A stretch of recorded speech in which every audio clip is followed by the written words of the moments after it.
someone commented on one of my other podcasts and said that I should get you on. And I didn't actually know who you were at the time. And I just started looking you up on YouTube, and I saw the podcast with Alex of Alpha Destiny. And I was like, this guy is insane, insanely strong, man. I guess the first question I'll ask you is, what got you into training? Where did you start with your training? Was it like bodybuilding, powerlifting, or did you start with calisthenics? That's a good question. I started with calisthenics, it takes me back to 2009. And I was browsing through YouTube, right? And I came across this guy called Hannibal for King. I He had made a viral video where he was displaying some crazy skills of gymnastic and calisthenics on the park in New York. So since then, it just stuck in the back of my mind, And the next week, I came across a park that I jumped on the bar and just tried to duplicate the same skills, like the lever, the front lever, and stuff like that. And noticing that it was harder than it actually looked. So that's Yeah. what triggered me to, the competitive as aspect of my behavior that triggered me to start training calisthenics. And here we are, 11 years forward, and I'm in there deep, and I never stopped. So for the first 3 years of my journey, it was solely calisthenics, pull-ups, deep push-ups, and to avoid you having to ask why I work leg, because the game was lacking leg training. Mhm. And I realized I had some affinity with getting good pistol squat. I just started training leg, and I also noticed that I may not have had the ability to be one of the best at specific stuff in calisthenics, and trying to be well rounded was something that would make me stand out. And this is how I actually got really deep in working leg, because that was something that the calisthenics world was lacking. Mhm. And of course, at the same time, motivate and inspire people that you can work leg, still be balanced, and be amazing at calisthenics. Because when you browse the videos, especially back in the early 2010s, you have some mockery, people making fun of calisthenics people. Oh, it's because he doesn't do leg, that's why he can do this and that. So that was Mhm. also irritating me. So I Yeah. made it a goal of mine to really excel at almost everything, so that people could understand that it is possible. And even to this day, given that I'm mixing powerlifting movements, a little bit of yoga, and I dive in pretty much anything that's fitness and movement, and show the world that you can pretty much be balanced, not be the best of the best, but very good at almost everything you can put your hands on. So that's my story. That's how I started calisthenics. Yeah, Hannibal for King. Shout out to Hannibal for King, always. Awesome. Yeah. A lot of people kind of discourage the idea of, using a lot of different modalities because they feel like, jack of many trades, master of none. But And yeah, yeah. you definitely show that you can excel at a lot of A different. lot of things. Yes, exactly. I mean, that also played a lot in my subconscious, because I was like, at some point, because it was so hard, the progress is much slower when you tackle all these modalities, but it is doable. And I'm pretty sure if I had the genetic gift and a lot of the stuff that I've been training at the same time, I mean, I probably will be progressing at a faster rate. And because there's been time where I ditched certain modality and focused solely for a time of 6 months to a year, to see if I will have an exponential growth in those specific. And I found myself having the same rate of progress. So, and then realizing at the same time that, well, that time that I spent not training the other modalities, I would actually waste that time in my life. And then for the past year and a half or 2 years, I came back to the full throttle almost everything that I've loved to train for the longest. Because 2019, from 18 to 19, late 19, I've ditched certain thing to focus mostly on skill work to see how far I will get by not training as much leg or some at the time, even like not training legs at all. And the progress rate has pretty much been the same. Yeah. So I feel like you could do both if you have a smart approach. You know your body and in a way that you program to recover properly. And obviously, it's a lifelong search of the perfect balance between the maximum recovery volume and the minimal effective volume. So, but you can dial it up to the point that it's close enough. And it's pretty much how things has been going lately. Yeah, jack of all trade, master of none. It's true. Probably when you want to compete at a very elite Olympic level, that will mean that you have picked a sport, right, and that you made it a goal of yours to be the best at that, and it's officially a competitive sport that you found yourself gifted at, and you stand a chance to write your name in the books. As of myself, I don't think I have the genetic makeup to be among the legend. However, I'll be remembered as this one guy that never backed down and that gave his best. And the good thing about it is also I'm accumulating a lot of data and knowledge to help people who have the best genetic makeup to to become the best at those specific stuff that I have knowledge in. And the proof is certain skill that I have not been able to master. I was able to have some of my students, the most devoted one, get those skills before I do. So me not being able to do certain things don't necessarily mean that I don't know how to get there. It's just that it might take longer for me to get there. So I'm pretty satisfied with that outcome. Yeah. Awesome. One thing that comes to mind is, the concept of training for specificity. If you're trying to be one of the best bodybuilders in the world, you probably don't want to deviate from bodybuilding training too much. True that. But for like, I feel the same where I don't have like a goal to be a bodybuilder or a goal to be a power lifter. I just want to maximize my physical potential. I want to be a badass. I want to be mobile, strong, aesthetic, like everything. Mhm.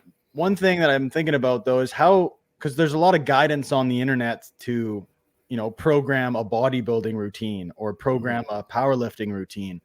But for someone who's doing so many different things, I wouldn't even know where to start, like how to program all of that. Like, what does your week look like? Like, how do you get all of that, all those different things into a program? Uh, okay, so as of now, for the past year and a half, almost two, I've been training in a conjugate style of methodology, and it's still experimental. Especially the past year has been a lot of experimenting with how much I can recover from, which modality works, and so far, I've I've found that the dynamic efforts should be modified for me, to say the least, because it can lead to overuse. At some point, and it's like I have a 4 days training at the moment, 2 upper body days and 2 lower body days. In the past, I worked up to 6 days a week. Especially when I was training with a friend of mine, Little Bit Smithin. Shout out to Smithin. He's the the the closest person that I've what you call that I've gotten to know, and resulting in me hiring him for like 4 to 6 months to learn the handstand and stuff like that. And he's the reason why I've gotten in 6 months what I failed to have in like 10 years, because we drilled that thing really hard, twice a day, sometimes 2 times a week, and 6 days a week of total training. So it was pretty brutal. So if when it comes to hard work, I'm definitely not backing away from it. It's just that you have to have a smart hard work, otherwise you'll just burn out and never get anywhere. But sometimes you have to overreach to to bully your body to get an adaptation that's needed. And sometimes you might feel like that bullying is not needed, but you will not know until you do it and see the result of it. And it did work. That regimen was really effective in terms of, for me, unlocking the handstand or anything that comes with handstand work. And obviously, it was because I had a predisposition with pushing strength, right? That's why the result came, because I did work as hard on the front lever and pulling skills during the coaching period, but the results in those were just minimal. And that's how I was able to confirm that what I was doing was not wrong. It's just something that I'm lacking, and I would just have to train and be consistent with it for the longest to be able to milk this single bit of progress that I would get over time. So yeah, that could be an interesting what you call point in how sometimes you do need coaching, uh, and regardless of how long you have been training and how much experience you had, because it was 2018. That was like 8 years in of experience. If I let my ego get in the way, I would not probably have been able to get the level of handstand proficiency that I have right now. So I mean, yeah, it was it was a good decision that I made. And to answer your question, yeah, to be able to put everything together, I go usually by skill that I want to work on. So that's usually how I start. I build my programming. Which skill I want to work on, what level of strength is needed for that, and based on that, I design the program. Whatever many days it's going to take, how many exercises would I need for that skill, and how many accessories would I need for that skill. I put it in that way, and then depending on whether I want to train on the full body days or upper body and lower body days, depending on how my work schedule and family schedule allow me to do. So I will design the program based on that. So everything that I train usually is is based, it's designed around strength work or skill work. And then the accessory will be the one that come with the hypertrophy that's needed to reinforce, the production of force needed for the skill. And that's how I usually program, either for me or for the client that I have. And for them, it's even much easier because a lot of time they need the basics first. So if for the first 3 months, you will have to work on the pushing and pulling, the basic pull up and push up from moderate amount of volume to a very high amount of volume to get the proficiency in the movement. And then after that, depending on whether they want to get into some weighted calisthenics or just keep solely in a quest of skill, we design the program accordingly. Yeah. And at the end of the workout, usually that's when I usually it's my bad for at the end of the workout, that's when I usually implement the movement work. That I don't do anymore because my current gym doesn't have like a flat mat like the fighting mats where I used to be able to roll on the floor and do a lot of movement freestyle. That my page used to the people the following used to like those kind of videos, but unfortunately I'm not able to do it anymore because of lack of time, and the gym that I have doesn't have the space that I need for me to do those freestyle. But I do still do the stretch just in the most static manner. That's not necessarily appealing to the eye, so I don't feel the need to record those ones because it's pretty boring anyway. So, but yeah, mobility and stretching is definitely an important part of keeping yourself, functional. And even though functional is an abused and overused word in the fitness world, I don't like to use it that much. But yeah, for you to be functional, being able to perform some strength movement in the most efficient way, yeah, you need some decent amount of mobility. And mobility means be able to control your force through that range of motion, and not flexibility, which will be more like a passive stretch that can lead to injury. So yeah, I try to find a balance between both. And I've been having some some thought about maybe me not being able to produce enough force for strength could be due to my ability for mobility, right? Because if I was maybe tighter, I would be able to spring out much faster, much efficiently from Oh, the I see. bottom Like during you're the squat. too mobile, So too mobile. I'm a little too mobile for me to be to have like elite strength in terms of powerlifting and stuff like that. I mean, that's just something I've been entertaining in my mind, but obviously I'm not attributing it my lack of results or slow results to that, obviously. But I was just wondering, maybe that could be because I'm definitely mobile, and a lot of the mobility that I've had, obviously I've trained to refine it, but I've always had a predisposition to it. Like my ground zero was not the average person, and that's what a lot of people fail to put forward because of the ego. Nobody wants to be taking credit away by by just disclosing everything from the beginning. Same thing for a lot of people who have extreme strength. They already have a basic ability that they refine. Same thing for me with the mobility. I always had an affinity for it, which I think I can get better at this, and let me just train. And then I trained it, and I don't even train it that much more like some people will do, and I see great results into it. But it's just something that I'm not into yoga, so I don't training as much that I would to be able to have the extreme flexibility and the extreme mobility. It's no use of me in my skill and gymnastic endeavors that I'm striving for. There's a couple of things that come to mind is the tension between, you look at power lifters, you're talking about, maybe your mobility is affecting your strength output. Mhm. But another way you could look at it is a lot of power lifters are carrying a lot of extra weight, like you bulk up to get strong. That's why power lifters tend to not be lean. They're very, they're a lot fluffier usually. But True. as a calisthenics guy, you don't want Not to to be, be you lean, don't want to yeah. be fluffy. So it's like, you got to Yeah. stay lean, but be You just lean strong. to be strong, yeah.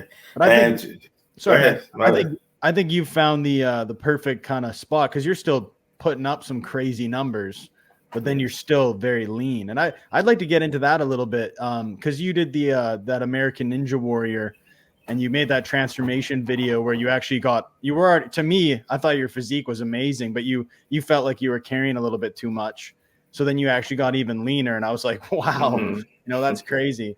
And I'm kind of Yeah. curious, like, how do you stay lean and find out like how to like manage your nutrition to like stay lean but still progress, because a lot of people like are you eating in a calorie deficit most of the time, or do you eat kind of like just in a slow surplus or a very light surplus? I'm curious. I think my goal actually is to lose weight, like in general, as a general, because it's so hard for gymnastic work to progress and being that heavy. I'm already heavy. So my mindset is always to eat in a slight deficit. And I Mm, end up eating either in maintenance because I like to eat or a slight surplus. So I hover around maintenance all the time. And because I'm so active, I'm able to stay lean. And mm, if I was to to a cumulative what you call a standpoint, if I was to amass some weight, it will be like ounces of fat over time. And by the time I notice that, I usually get in a small cut, or I do some fasting, to knock out the extra fat that I've gained maybe in the past 6 months or in the past year.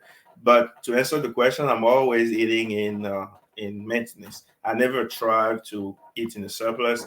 I just like food, and I also noticed that I tend to hold a lot of water weight the older I get. I was one of the people who obviously age is not a thing. I'm better, stronger, faster, anything than I was when I was 24, right when I started, and I'm going to be 36 in the next month. But recovery is much slower. So I wish I had the knowledge for programming that I had right now back then, which would be the same for most people. They wish they knew whatever they know now back then. yeah. But even now, I'm able to manage the recovery pretty good. Sleep will be some inputs that I will have to address more aggressively, and I think progress will be much better. But yes, water retention is something that I've noticed much more than uh, 5-6 years ago. And usually when I get on low carb diets, I'm able to knock it out, and I'm even looking leaner. So I don't get, even when I tend to blow up. It's usually maybe up to 5 pounds of water retention that I keep consistently having. And when I decide to cut down, usually that's the first thing that drop off. And within even a week, I look a lot leaner than I was. So I feel like the water retention is more pronounced lately than it used to be, and I'm able to maintain at least the low body fat that I was able to maintain back in the days. The only difference is now, um, even with a little amount of carb, I'm holding a lot more water than I used to. So I might look a little more full, a little more buff than I used to at the same. And obviously, I've gained probably a pound of muscle since 2017. I had my DEXA scan, because I'm still around kind of the same weight, maybe 1 or 2 pounds more, and I have to believe that I'm still around the same leanness, the same body fat. So I've just gained slight. I reached my cap already. For the rest of my life, I will just be putting ounces and ounces that probably cumulatively will show as big. But mostly is going to be the muscle maturity that makes me stand out, and which is okay. And if I even could lose, I could trade some muscle mass with people who have a hard time building, or if I could make it a business to build muscle and sell, I'll be so happy, because if I can lose like 10 pounds right now, I'll be a beast at body weight, man. I just need 10 pounds, whether it's muscle mass or a mix of muscle and fat. I'll be happy to do so, but it's impossible. So I have to deal with it. No, And also, I have some inspiration of people that are much heavier, obviously, that do amazing stuff. So it gave me, not giving hope that everything is possible. You just have to be patient and keep pushing for what you want. Yeah. So yeah, I eat in maintenance. That would be the answer. Yeah, so you eat in maintenance, but your activity levels always put you in a little bit of a A deficit. little deficit, exactly. Yeah. No, that's interesting. Yeah. You're talking about fasting. Fasting is kind of a lot of people like to talk shit about fasting, but I think there's definitely a benefit to just at least like pushing your first meal back to later on in the day. Yeah. Because I'd rather be like, do you get hungry a lot when you're eating? No, when my mind is set and I decide to fast, I don't get hungry. That's why I don't prepare. I just go with how I feel. So I use periods of accumulation of binging, maybe, and then I feel like I deserve to give a break to my body, or I deserve to punish myself for yielding to certain behavior that I'm not too proud of.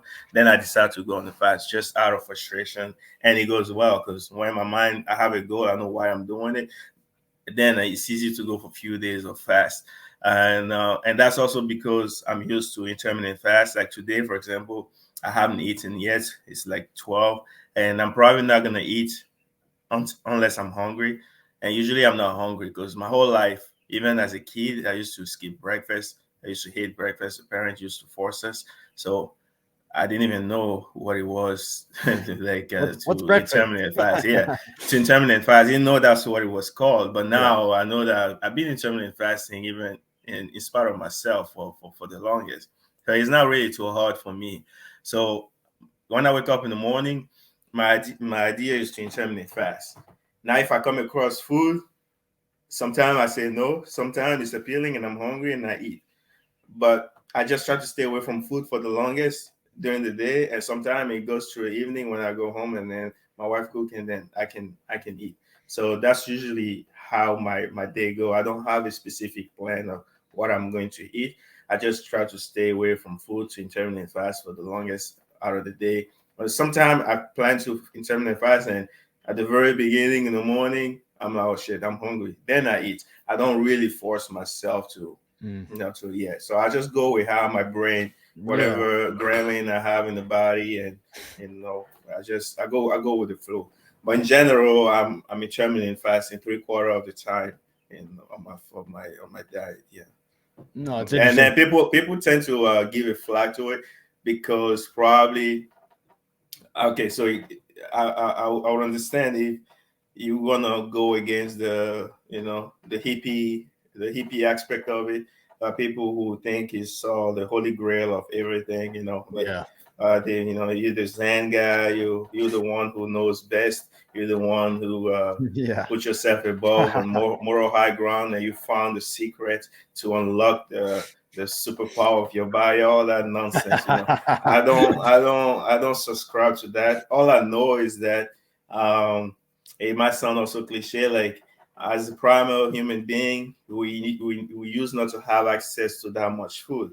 So for that, it's only common sense that because we have that much access to food nowadays, it's doing something to the body that is not supposed to. The adaptation in the short term has not been long, and the time has not been long enough for our body to adapt to the massive amount of food that we have. So it makes sense that I try to slow down the input of food to kind of cater to the old ways of our body functioning. That's how my mind works. So, and because life is all about balance, I'm not gonna be starving myself all the time just for the sake of our prehistoric ancestors didn't have access to food. We have access to food now. But what you're gonna do is find a balance. Enjoy life, because tomorrow is not promised.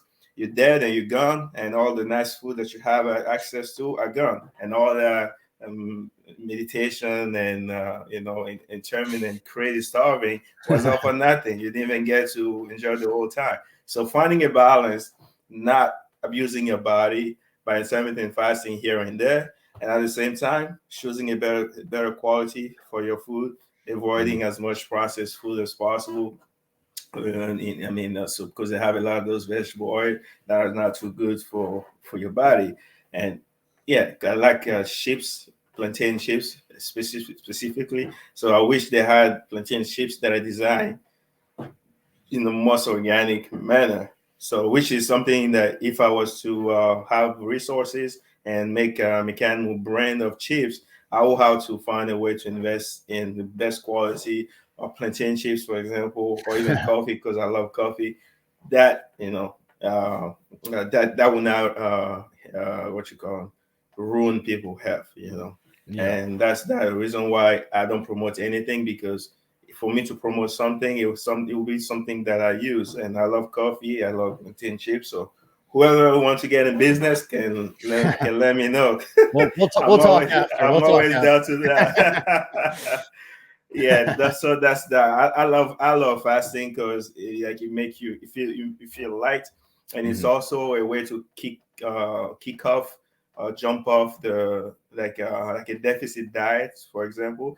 For those who have a hard time being patient and just having a 20% deficit every day, it might take too long for them to start feeling the lightness and the leanness. So for them, certain clients of mine, I will have them intermittent fast, and when they're ready, they can just go on 2 days fast. And once you get that momentum, it's easier for you to maintain its deficit, because you know that you've sacrificed so much, even though it's just a few days, and you don't want to go through that by resetting the process. You'll be able to stick to a slow deficit at least for a very long time before you get back to your old habit. So I just use that as a tool for a means to an end, as more than actually it's my lifestyle, and that's this and that's that. Because one thing I learned in life is that everything is with moderation. Because if you stay on the extreme long enough, you're gonna break away from that and get back to your old ways. So yeah, that's pretty much that. I completely agree with all of that. I'm glad you brought up fasting, because that's something that I've recently just implemented, because I used to do it back in the day, but then, because of those people that were all like Zen and hippie about it and promoted it as this is going to cure all your health ills or whatever. Then a lot of people kind of pushed back on it. but I think we threw out the baby with the bathwater when it comes to fasting. Mm-hmm. One thing in particular is say you're a bigger dude and your calorie, I don't know, whatever, you're eating in a calorie deficit, and I Mm-hmm. get as soon as I go into a calorie deficit, I get pretty hungry. Yeah. So I would rather be hungry in the morning, push back Mm-hmm. my meals, and then eat a nice good meal, even with some carbs before bed, so I Exactly. can go to bed without my cortisol spiked, like And be happy. and be happy. Yeah, I'd rather be miserable in the morning. Yeah, definitely. And then when you're busy too during the day, it's easier to forgo food, So Yeah. like, but some people intermittent fast and they actually have the bigger meal during the day and they go with the lightest meal or they go to bed without food, which is, I'm like, that's crazy. And it's an illustration of how different we are. And those people don't have a problem with that. For them, it's like very easy. I mean, the mild version would be those who just have a little slight shake to go to bed.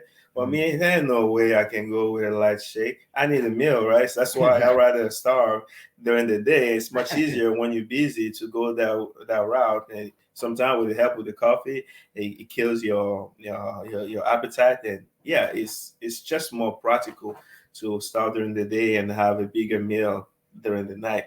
And yeah, that's a good tool for sure. And yeah, hunger is it's crazy, man. At the same Well, time, some people have a big appetite. Some other have very low appetite and have a hard time putting mass. And that's the exact opposite issue. They have people want to lose weight and they keep on yo-yo dieting. And same way people have a hard time putting on mass. They're slow eat, very little eaters, and they think they eat a lot. And when you have them log it, what they eat, yeah, man, this is really nothing. Like you need a big surplus on top of your training for you to start putting on mass. You're not a hard gainer. You're just a low eater. It's just yeah. I'm like, yeah, we all have a battle to fight, and it will be on you to make it work. Nobody else will do it for you. when you eat when you're doing the intermittent fasting, do you have to kind of plan your meal or your workouts? Like, do you work out while you're in that fasted state? Oh yeah, yeah. I work out anyhow. Like I don't really plan my workout around eating because Mhm. I don't mind working out while while fasting because it doesn't make any difference. When my mind is set on doing something, I will do it regardless.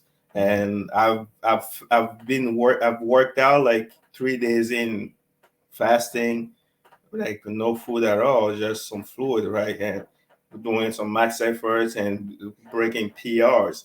It's just that it won't be sustained for the longest. You're gonna deplete your reserve much faster, and you will have to break your fast much. I think that time I did a day two max effort, day three max effort, and then day four.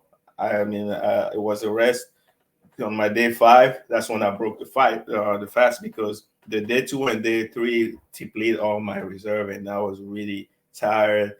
Getting up the stairs was really hard. My heart rate would be up. That's when I know that, okay, I think it's time to get out of the fast, and I just broke the fast. And even then, it was hard because I couldn't eat anything.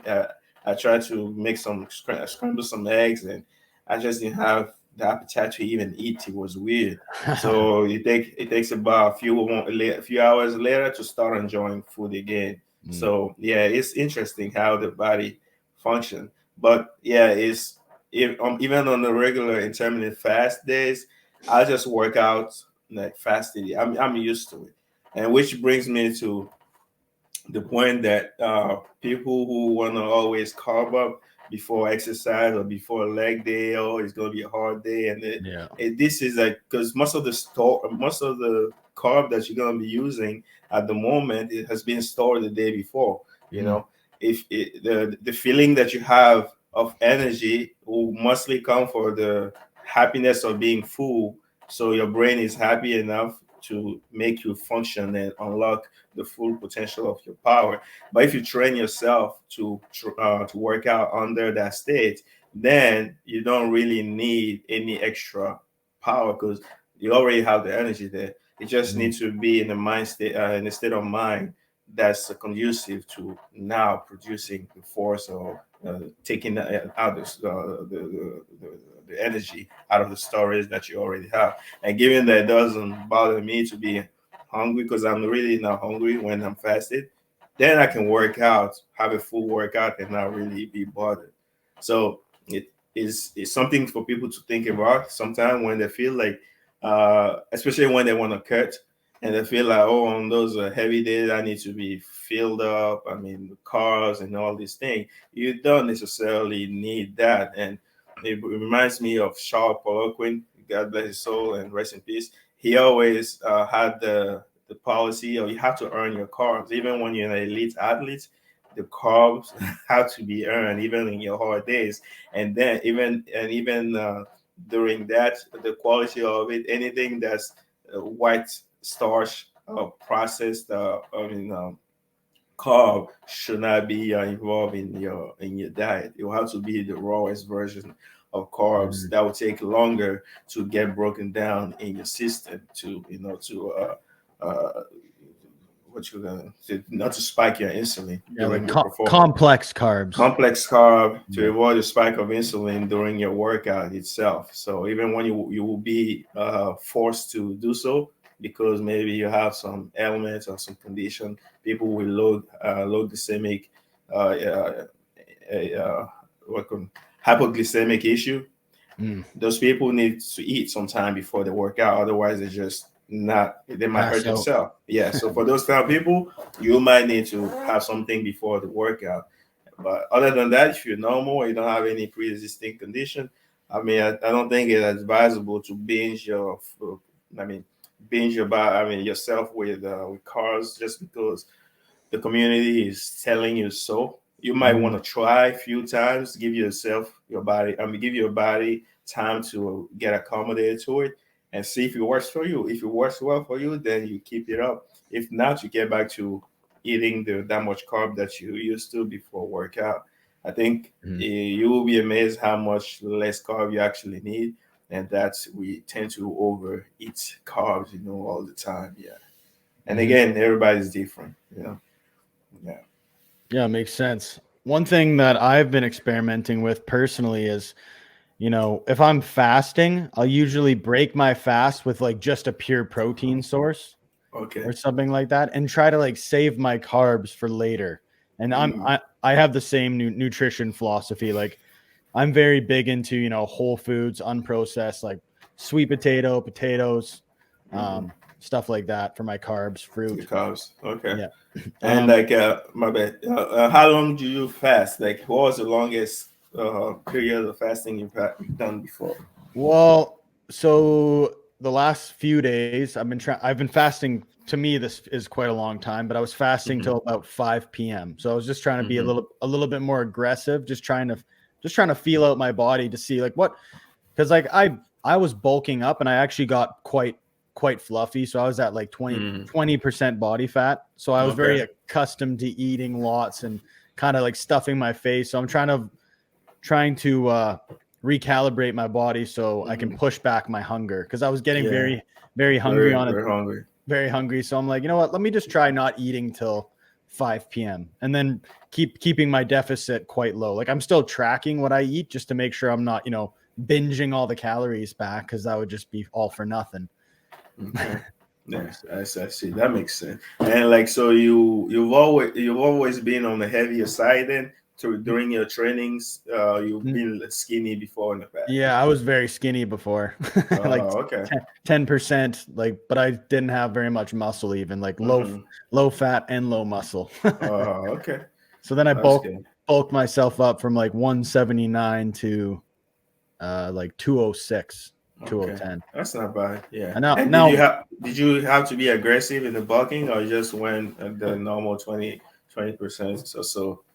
I definitely went too aggressive, I would say. Like I was probably eating like minimum of like 500 calories surplus, like because I was like I thought of myself as a hard gainer, and I was getting a lot stronger in the surplus and feeling really good. Like every training session I was giving it more and more, but I did, I mean, I don't think I ever got higher than 20% body fat, which isn't absolute. It's not terrible, but It's not bad. It's not bad. No, not at all. No. Now I'm trying to get down to like 12% just to get an idea of, I think you can't just I can't just bulk into infinity because that'd be bad. I want to get healthier. I want to get leaner and see if I can either do like a slower bulk or eat at maintenance for a little while, because I see people like you and I'm like, how can I be that? I want to be at that level of leanness, but I still want to be able to progress. Be able to strength, to progress, And people will tell you for sure that you cannot progress without gaining weight. And I believe the gaining part could be, like I said again, I like the term of ounces, because for me, I'm thinking of reaching my cap, right? Like, and then from now on, everything will be like in the microscopic level of evolution. So when they go, you know how the typical powerlifting program will go with hypertrophy phases and strength peaking and stuff like that. Obviously, I do everything on a concurrent manner, but even if you were to go in hypertrophy phase, for somebody who is already advanced and don't have much more lean mass to gain, obviously, unless they get on some enhancement or PED and stuff like that, which is not the case in ours. But you don't have much pound to gain, or because you go on the 3 months of hypertrophy, you can expect to gain a pound of muscle. If you happen to gain a pound, it will be a whole lot of fat plus little fibers of muscle. But in terms of in the concept of gaining fibers to enhance your strength, those that little amount of fiber that you gain, as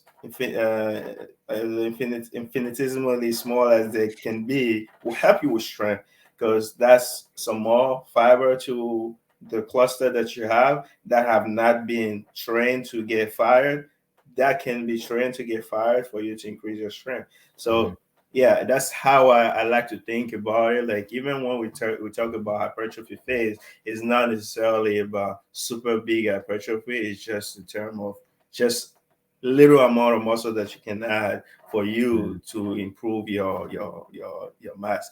Now, if you do that so much and you're still not finding any more benefit from it, I guess gaining more fat will help you in altering your leverages for you to be able to bench maybe more and squat more, because your pouch might help you bounce from the bottom. All of these things that you would gain for being super big, that are not necessarily due to the extra muscle that you have. So that's how I like to think of it. The people who benefit the most are the beginners who can pack the most muscle at the more frequent rate. Those are people who benefit a lot for or they will see the result much faster from those hypertrophy phases and strength peaking. For the rest of us who've been doing that for a while, you have to pick your battle. You want to get to the next level and just get on PEDs, or you stay natural and just be happy with you being able to wake up in the morning and do what you love to do, and not having to risk anything, because you want to be able to do certain stuff in your 80s or possibly in your 90s. Why not? I want to live to 100, and if I make it to 90, that would be a good compromise, I think. So Hell yeah. And be able to do some handstand, be able to do some front lever. And even though like some gymnastic skills are out of reach, like consistently for me now, I know as I get older, the natural decay of muscle will get me to the body weight that I need to do to be able to be strong. So I'm not really worried. I'm not worried much about it now, because I know eventually I will lose that mass. And when it comes to that, I will stay ready, so that when I get naturally to that mass, then I'll be able to tackle those skills. And God willing, and no other illnesses are underlying, and I get to live a long and good life, because that's the plan. Yeah, longevity. That's one thing in particular that's kind of fallen. I've been researching like the silver era bodybuilders. There's a YouTube channel, the Golden Era Bookworm, and he goes into a lot of that. Mm. And those guys were actually like focused on health. You know, they actually like that was one of their main focuses was health and vitality. Wow. But now you see a lot of people in the health and fitness space, but it really isn't about health. Mm-hmm. You know, they don't really. It's not. You know, you see so many of these bodybuilders are just taking, you know, aggressive amounts of drugs, and they're not even eating very good. Very good, yeah. And they maybe they look a certain way. Like, don't get me wrong, they look cool, they look good, but it's not necessarily conducive to overall health. And I think we've lost that as a focus. We did. And may I ask, like, so when you start fitness, was it like as a bodybuilder or as a powerlifter, or what made you start? Well, what made me start was like I've always been very like I guess my first deep dive into fitness was just thinking about nutrition. You know, I've always been very aware of what I'm putting in my body. You know, I whether that be like you know, just staying away from processed foods. My parents always had a garden, so there's always like organic vegetables, and we had chickens, so we had like farm fresh eggs and like meat that was raised well and stuff like that. So I've always been focused on that. Like as far as like And where do you live again? I live in Alberta, Canada. Canada, okay. Yeah. That's nice. Yeah, it's a decent place. No. Like in terms of, I'm saying like for you to have a farm, a farm and land enough to have that space. I mean, we have similar stuff in Africa where I grew up. Obviously, in the state, I don't have that much that much means to afford the land and have a farm. Obviously, in the next few years, that will be the plan to have a space in the middle of nowhere, away from people, and where I can just do my calisthenics, do my online coaching, and raise my family. That's why. Yeah, I'm not a big city type of person. Yeah, but it's good to know that. Yeah. Yeah, I don't like the cities very much either. I prefer being out in the country or in a small town. Yeah, that's good.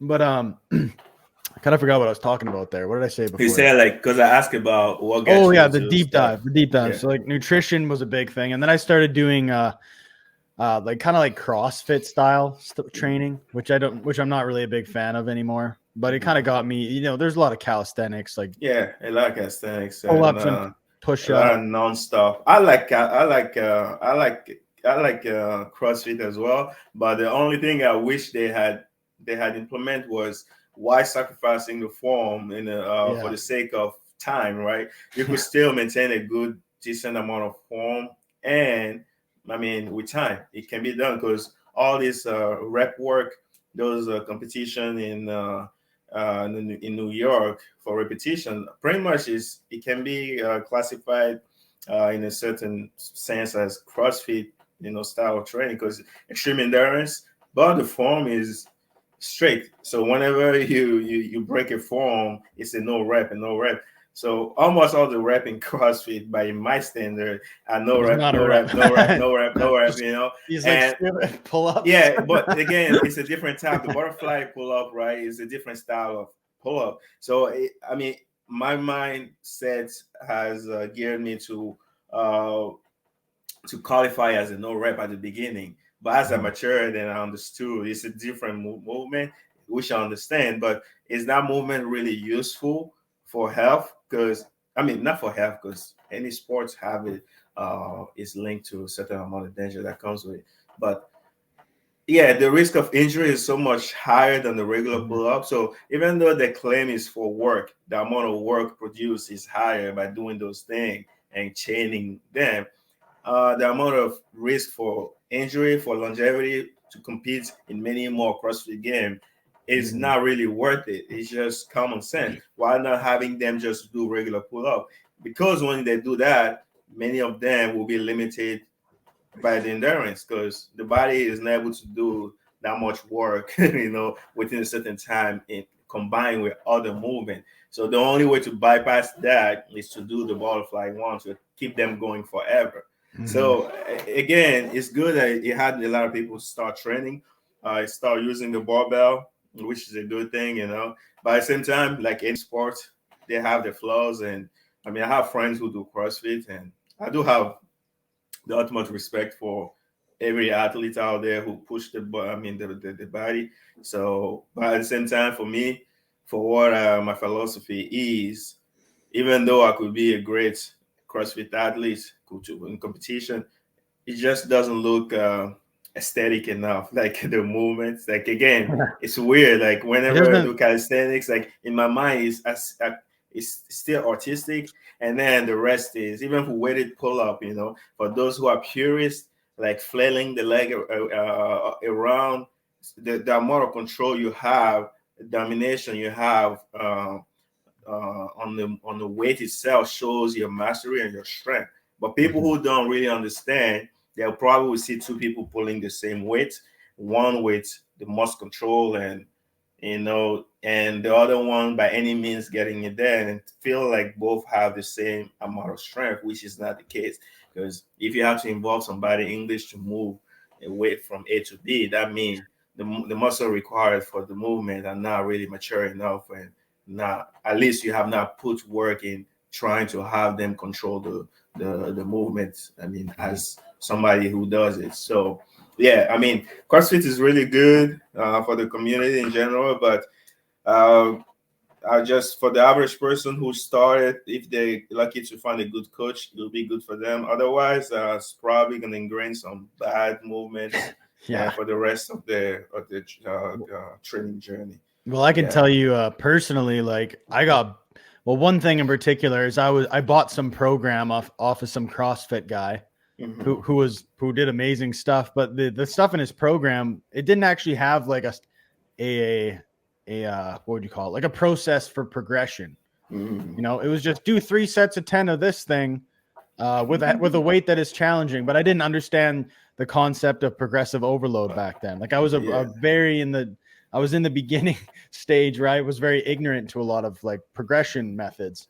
And eventually I was just beat up. Like I had a chronic back pain for about 3 years, man, in my early 20s, which sucked. So what I did is I just said, okay, screw this. I'm just going to learn just basic bodybuilding movements, just, you know, more like isolated movements, you know, just all the basic bodybuilding stuff, you know, barbell, dumbbells, and just like, you know, for my back, just isolating my back. And because it was a weak link, my lower back was a weak link. So like I'd be doing all these moves and my low back was just taking abuse. And now that I've strengthened it up with like, you know, stiff leg deadlifts and back extensions and deadlifts, just conventional deadlifts too, like my back feels amazing compared to me just like jumping around and doing all these crazy CrossFit things that were just beating me up. So yeah, after CrossFit, I got into bodybuilding and just learning more and more from, you know, when you get into fitness, there's so much bullshit out there. Like when it comes to, like, you go on YouTube and you kind of have to wade through the cesspool until you find people that are actually giving good information. Yeah. So today I really am feeling the last year I've really learned how to train properly. So. That's nice. Yeah, that's good to know. I mean, unfortunately, that's how it's gonna be. I mean, there are a lot of people who don't know how to train or how to program, and if you get advice or programming from the most gifted people out there.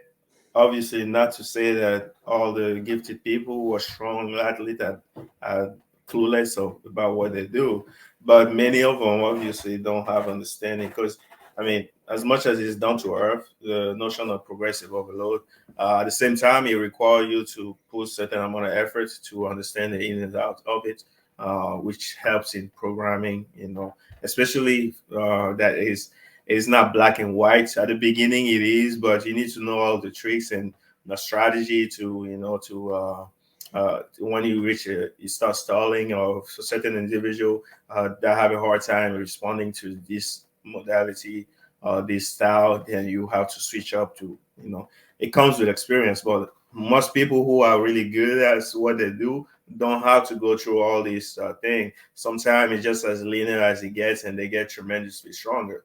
But the average person will have to encounter some type of roadblock during the journey. And that's even to be nice to, you know, to those people, right? But the most famous fitness individuals on YouTube. They have no idea what they're doing. They just dump 3 by 10 or 3 by whatever, do this amount. As long as they want to, they can make you sore. Any beginner will probably have a certain amount of response to whatever nonsense that they prescribe, and that's how they make money. They sell some cookie cutter program to make the people sore. Sometimes you read through that thing, the movement are so redundant for ridiculous amount of thing. I'm like, damn, those people probably can't even go through half of the same workout. But somebody who sees you have a nice body, somebody who feel the soreness, oh, it's hard, so it must be working. I mean, it's hard. It has to be hard, but at the same time, it's just good enough for you to push it. You know, it's hard. At the same time, it's not killing you because you need to leave some for you to come in 2 days and hit almost at the same intensity and to give yourself time to accumulate fatigue for a longer period of time rather than be beat up within 2 weeks and not even needing a deload. It's crazy, but it works because people don't really understand, unfortunately. But they buy, even if it's $20 the program, and you have 1 million followers, and you have a 10% or even 5% of those who buy your program, you become a multi-millionaire. You become a millionaire just like that because people believe in you, and that's unfortunate that those guys don't really have. Decency in trying to actually help, and they claim they're trying to help. Oh, I'm trying to help you that, but how about you give it for free then? Oh, you do a one-on-one coaching, and at least you're putting some time in, rather than giving a cookie cutter program. And when you go through it, it's full of nonsense, just enough to make people sore. So you just max out the amount of volume of work that you need to do because you know that if you undershoot, some people might be, oh, I'm not feeling sore, because that's what people do too. And when they, oh man, this person program is not even that hard, but it might be the one that you need. You just need to be consistent enough, not just at one time and be, like blunted by the amount of work that's put on. And even like I can see the same thing with some clients as well. Like you can see some other trainer, because I'm a personal trainer. I train, clients and stuff like that. So my work, my dose of work is, I always call myself the laziest trainer alive because I'm just sitting there giving what you call them, orders or whatever to do, because I know when I work out myself, you can't call me lazy. So as a trainer, I ain't got time for doing all this thing. Because when I first started, like in 2012, and it will be like, oh, I'm the trainer who will show all the movement. And by the end of the day, I'm tired. I'm like, shit, I'm not going to do this thing. Right now, I'm just like this. I'm like, okay, this is this. And I sometimes just to even do a simple burpee, I'm like, this movement where you put your hand on the floor and you extend. I'm like, oh, man, Godfrey, that's too far, man. At least you can show a burpee. I'm that lazy when I'm training people. But as long as they get the result and they get what they need to get from me, because you pay me for my knowledge, not for me to be bouncing around and doing some movement. So that's beside the point. So when I train, right, like the rest period is long enough, but people have a hard time understanding that you need a certain minimum amount of rest for you to produce as close to quality possible in the next set. So for them, because everything is high intensity, it's hard for them to comprehend the idea of resting a minute and a half or 90 seconds. It's not even that long, because with the training time we have in Big Bucks Gym, it doesn't allow us to even get 3 to 5 minutes. Otherwise, we won't do much. But those who need it impose it, even though we're only going to be limited to maybe 1 or 2 exercises. It's going to be worth it, because that's what you're going to need. If your goal is to build muscle or strength, then that's what we're going to do. We're not going to just go through a circuit just because you want to sweat and have a good thing. Wow. All you need to build muscle, you're already small and skinny, and we don't need to be doing no soccer training. You need to build muscle, so we're going to do what needs to be done to build strength and muscle cumulatively. And obviously, I have a bias towards strength for whatever reason. I feel like being strong always give you the confidence that comes with it in life, and you can use that strength to, even in terms of progressive overload, to build to use the increase of strength to do more volume and not being beat up by it in case that you want to build muscle mass. I know people who in bodybuilding, the purists over there think that people who think the chase the pursuit of strength kind of I mean, doesn't necessarily mean you get the benefit of the hypertrophy that you have by focusing solely on a bodybuilding program. I understand that part, but by the same token, would you want to be strong and have muscle that come with it? Because if you do want to be strong, you will have to get bigger. There's no way around it, because you have to have some hypertrophy phases, and it's just the way it's gonna be. And you're gonna build a lot of muscle. And then when you only focus on bodybuilding, and then you stick to the higher rep range, for example, with really sub maximal load, I mean, you can build strength with that, but at some point you can't just keep on accumulating volume with a sub minimal load. You need to get strength stronger for you to use some respectable or substantial sub minimal load to build volume with that. So that's how my bias has been developed, and I like strength training as well at the same time. So strength is usually number one on my thing. A stronger person is harder to kill, literally, and Mentally. literally, and even like what you call them, what you call 'em?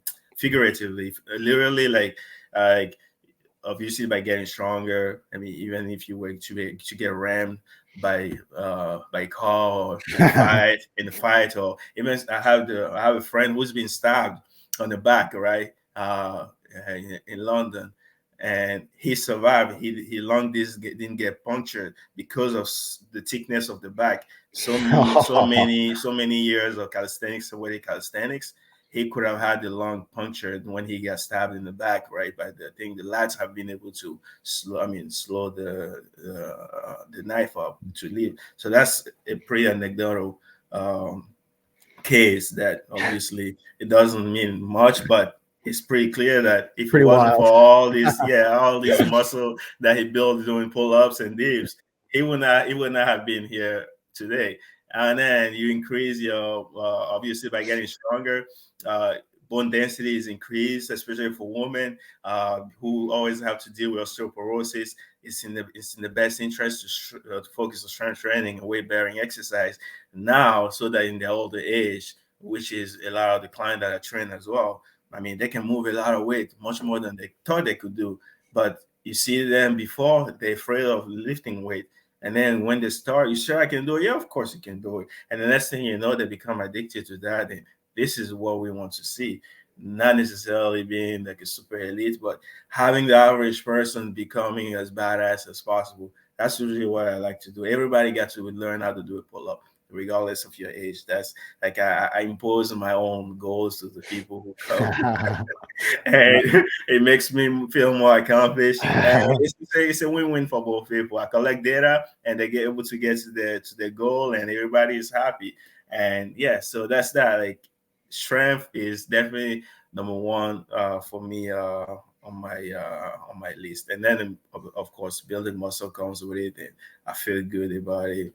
I think it's like natural hypertrophy who will have a hard time embracing my philosophy, because I think he doesn't really like the fact that powerlifters or strength adhering people kind of demean the bodybuilding. I'm never demeaning the bodybuilding. It's just that for me, a lot of people who focus on the bodybuilding become attached to the way they look, and long term, I don't think it's healthy mentally, because that's how you end up having to resort to getting some stuff. Because at some point in your life, it's gonna start receding, and you're gonna start losing the size or whatever you build. And when you can't do much naturally, then you start like getting either depressed or having to resort to certain substances, which will kill you even much faster. That's the reason why like bodybuilding is never number one. However, I watch the whole world of bodybuilding for entertainment. I follow many channels of bodybuilding. I like the history of it. and I like the drama of it. I mean, I'm responsible for the the plague that's taking over. Obviously, this person did that, but yeah, I mean, it's just human nature. People like to listen to the drama. But other than that, I mean, I never tried to become like a very good bodybuilder, because for me, I feel like everybody bodybuilds, and you do it for yourself, and I mean, not necessarily for competition. And then even in terms of competition, maybe because I don't have the eye, all of them look the same to me, and I feel like it's too subjective for me to go, because it's gruesome. That's another credit I give to them, right? Because the diets to get to the stage level, whew, I that's couldn't do it. Couldn't do it, man. that's crazy. So I give them credit. The mental resilience is top notch. But then you get on the stage, and I feel like depending on your seniority in the world, you know, you will probably rank better than other people. I doubt that you will come as a newbie and have crazy genetics and be good and then win your first show when people have been striving to get there, you know, for the longest and have not been there. You have to pay your dues first before you get there. So, but as a power lifter, everything is black and white. If you don't lift this amount of weight, you don't pass. You know, even in gymnastics, where you would think it's a lot of things are subjective too, but it's still more. There's more what you call the the process is clear as well. You get rated on the intensity and how much it is and this and that, and it's more objective, at least done. You know, something that most people don't even know what's going on. Everybody looks great, everybody looks good. Yeah. So it comes down to trusting the eye of the judge, which I don't know if I can necessarily trust him. So because of all this, I mean, even if I was to choose to compete in something, it's probably maybe in powerlifting or in street lifting, where I know if I put my work in, the numbers will show. If I don't meet the numbers, then I don't deserve to get on the podium and so on.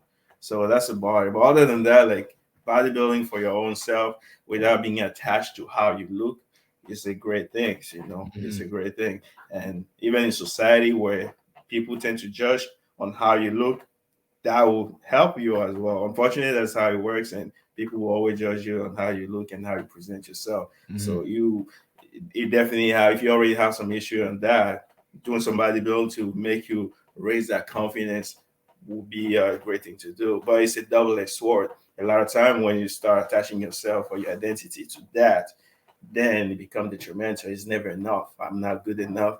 I'm not looking great enough. When those people are ridiculously looking good, but something is always missing. For me, maybe I have the inverse issue. I don't think I'm too big. I want to be smaller. But I won't say I have the issue because I don't beat myself up for not being able to be smaller, right? I know that this is who I am and that's who I am.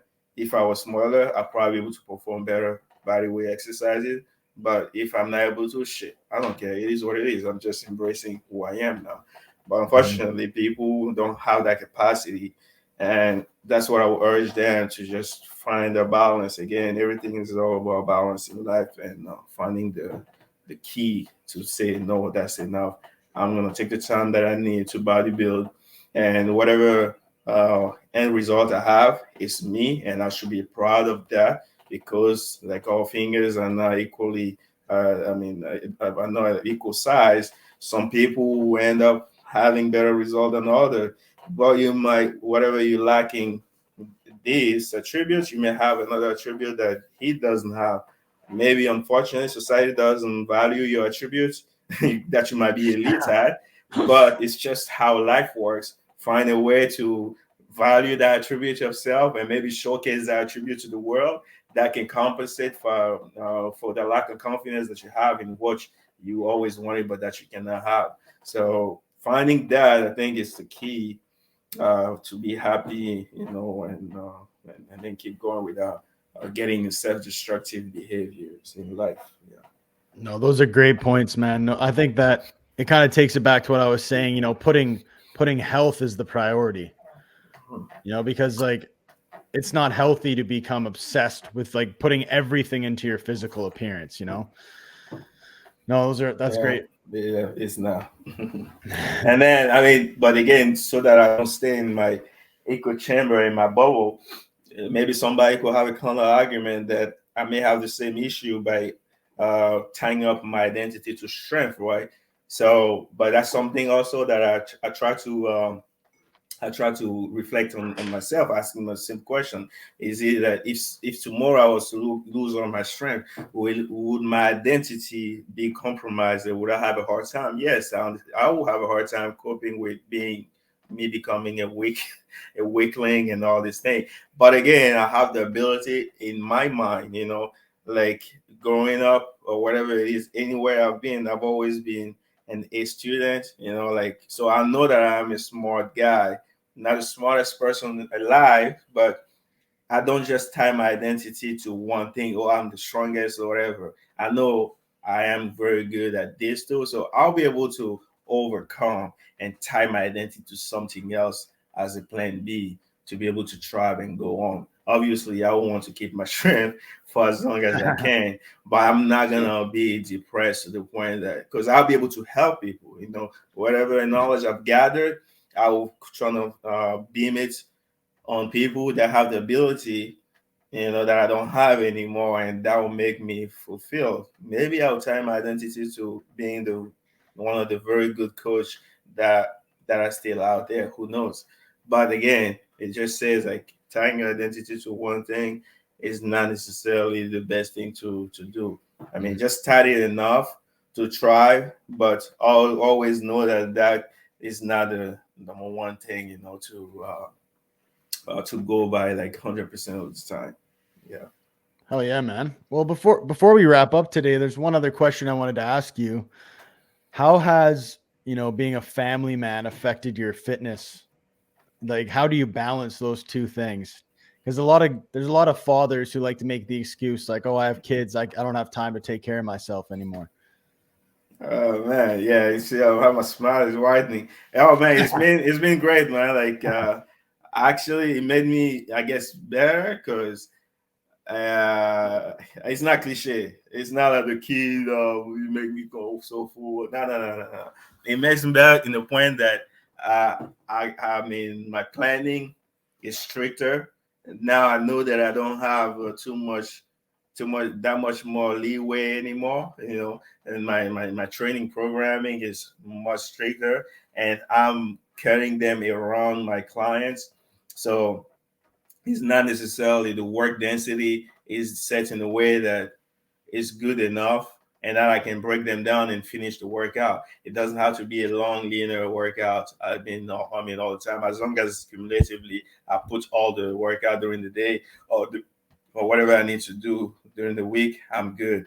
It has not affected me to the in the slightest. Like I have a pretty busy schedule, and still I'm able to get all my workout in and still experiencing a great amount of progress in the past 2 years and change that I've become a father, and now two of them, and it's even though the close by, it doesn't really affect much my schedule. I'm just stricter in how long I have to spend in the gym. It's no longer like back in the days where I could have extra 30 minutes.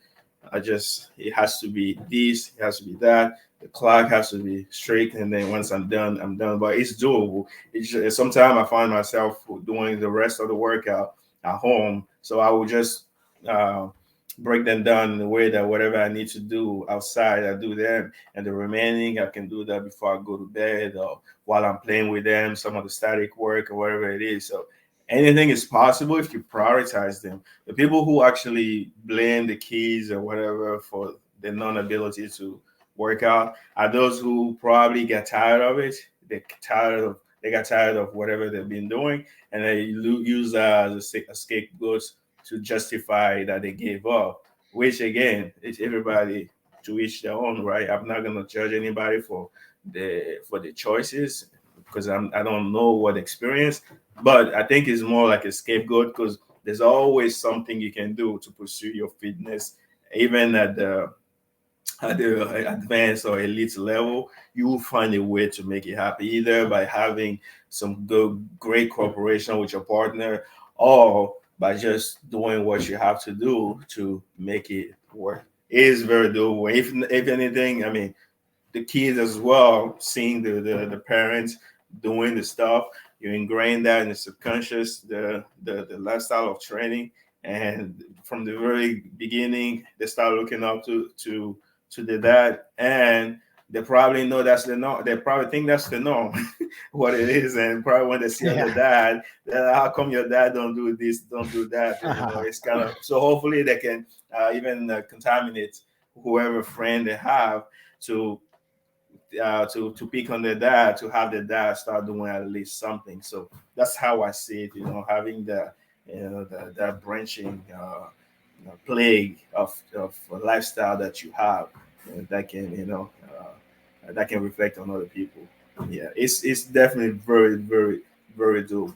Like right now, like I said, I'm going out of country soon, and then but it's crazy schedule. So find a babysitter, doing this, and after you right now I have to run a few errands, then I have clients, then I have what you call another errands, then I have a few clients, and after that, probably around 8 p.m. That's when I'm gonna have my workout.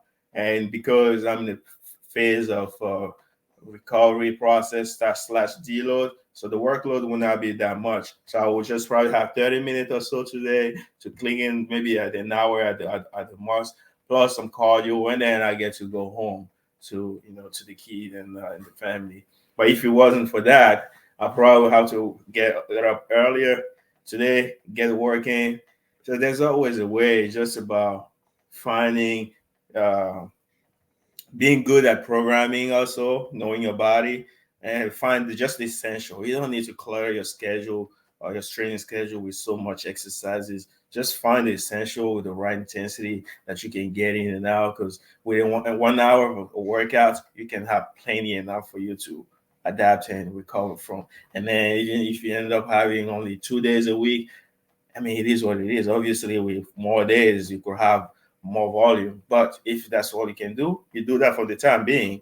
You're still gonna make progress until you find some time in your life to add more time to it. But just saying that because you're so busy, you can't find 1 day or 2 days, that's just coping out and just finding some excuse. Because it can be challenging if in your life you're stressed out and maybe things are not going the way you want it, business, family, if you're overwhelmed, it's very easy to give up to the very thing that can help you actually overcome all this mental adversity. So, but I don't let that happen. Even when my mom passed, it was like my world crumbling over me, and like I'm like, how the hell people do that? Like, I'm grieving, and but people, obviously, people can understand your grief, your pain, your sorrow, but people just couldn't tell you we're sorry and my condolences. But your world is just all fucked up, and you're like, damn. So my only frustration was in the workout. I kept working out. I didn't, take off from workout. It helped me go through, and I mean, fast forward 2 years and a half, still going strong. It's never the same, but yeah, you can't let life adversity to just slow you down or anything. If anything, for the past 11 years of training, I've gotten better and better and better and better and better. It has never stopped. Yeah, it's never stopped, man. And God willing, it will keep going with few strains here and there. That's just part of training when you push your body. Yeah, lately I've had some strain on my quads, like that I made, and when my quad healed up, I strained my lower back doing some good morning with some really light load that I've done much heavier. So it's stuff that come with training. You can't really predict those stuff, and you have to, as long as it's not like a grave issue, a really bad issue that is going to be a lifelong altering issue. It might take just few weeks, a few months for you to get back to your normal thing. Meanwhile, you have to find a way to cruise. You have to find a way to cruise, if not even make progress in small stuff that you usually overlook. And that's what I usually do when I get a strain. I keep moving, still look. I mean, if people who don't know might even think I'm just doing my regular training, because it's still intense and it's still like, the intensity is always there. But I just address it in a different way, not to not to trigger the ailment that I have or the issue that I have. So that's that, man. Yeah, the kids have been a blessing and happy. Yeah, always looking forward to go and see them after training. Sometime when I have time to train longer because I want to go see them before they go to bed. Then I rush my training, of course, in a Oh yeah, methodical man. way so that I can get home. Yeah. Yeah. So to all the parents out there, it can be done. And approve the people before I had kids.